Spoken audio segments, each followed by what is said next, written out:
আরেকজনের বউ আরেকজনের সাথে ধরা পড়ছে, বিয়ে পড়া দিবে। আরে বেটা তুই আরেকজনের বউ কেমনে বিয়ে পড়াবি বেটা? বদমাইশ, এটা দিবি বিচার? তুই ধর্ম বুঝিস না? তোর বাসায় কোরআন নাই? আরেক বেটা বিদেশ আছে, ওই বেটার বউ ধরা পড়ছে একজন লোকে, বিয়ে পড়া দে মাথা কামাই দে, এটা দিবি বিচার? তো হ্যাঁ, তোর ঘরে ডাকাতি করলে তুই কি বিয়ে পড়া দিবি, মাথা কামাই দিবি রে? আরেকজনের বউ বিয়ে দিয়ে দে। কত বর্বর সমাজ!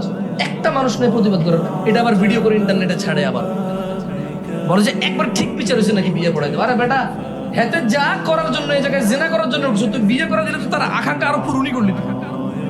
তুই আরেক বেটার বউ বিকে কেমনি বিয়ে দিবি রে? মানুষ মারা গেলে তো ইদ্যুৎ পালন করে 3 মাস 10 দিন, 4 মাস 10 দিন ইদ্যুৎ পালন করে। ওই জায়গায় আরেকজনের বউ কেমনে বিয়ে দিস? ওই বেটা তালাক দিলে তো বেটা ইদ্যুৎ পালন করতে হবে, তারপরে যে বিয়ে। আজকে ধরা পড়ছে, আজকে বিয়ে পড়াই দিচ্ছে। তো নিকৃষ্ট হয় নাকি সমাজ?